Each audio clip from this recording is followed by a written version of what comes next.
এসো মা, এসো মা, বাতিটা দেখা তো। আচ্ছা, মোটরসাইকেলের বাতি হিসাব করলো। এইরকম ভাবে তেকতে কাওয়া থাকতেছে হ্যাঁ, সবসময়। সবসময় ভিজে থাকছে। এটা তো আর লাভি, এটা আর এটা তো পেশাবের থলি। আচ্ছা ধরেন, হ্যাঁ, এটা এখন ওয়াশ করার মতো কোনো বুদ্ধি নাই। পচে নাই ভিতরের ভাটা এখনো আছে। ইনকার হলো গত রবিবারে হয়েছে। রবিবারের দিন হয়েছে। তোমরা কইলে যে কদিন দেরি হবে, রবিবারে হয়েছে। যাও মানে কয়েকদিন দেরি মানে কি কি বলি? হ্যাঁ, যে কোনো দিন তুমি না হইতে পারে। রবিবার বলছিলে, গত না সামনে রবিবারে আশা ছিল যে হবে, তো 4 দিন আগে পাশে এরকম হতেই পারে। এই 2-4 দিন এলে ধরার বিষয় না আমার। হ্যাঁ, না না না।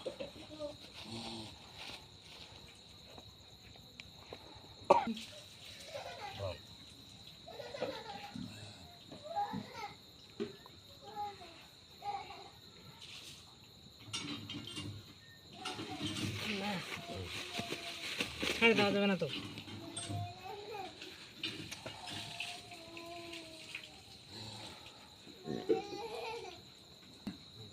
তখনই ওকে মুখটা মানে বাঁধে দিতে হতো না, এলে এই যে চাল্লা মাল্লা প্রয়োজন ঢুকে গেছে। 3 দিন পর হয় তা হয়, সাথে সাথে চেটেছে। এতগুলো গরু পুষছি, এরকম হয় নাই। এবার এটাই এরকম হলো।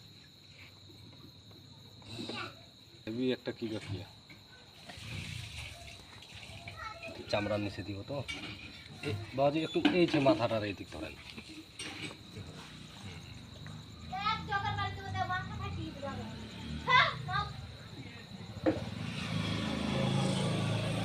ধরেন, নড়বে কিন্তু একটু, এটা কিন্তু ধরে এটা ধরবে। আছে। তোমাকেও দিব। খাইয়া দিয়া গমে লাগিয়ে দিবা।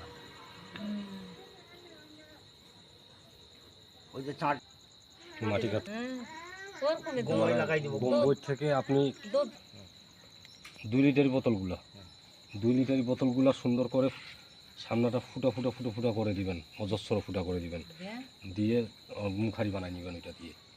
ওটা দিয়ে ঘষাইলেও কি করে মাটিটা লাগাল পাবে না, একটু লম্বা করে নেবেন। কথা বুঝছেন?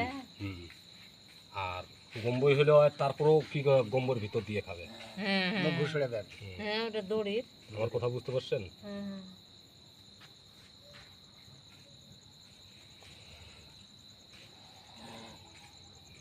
সরি, খুব মাটি খায়, মাটি খেতে খুব পাগল হয়ে গেছে।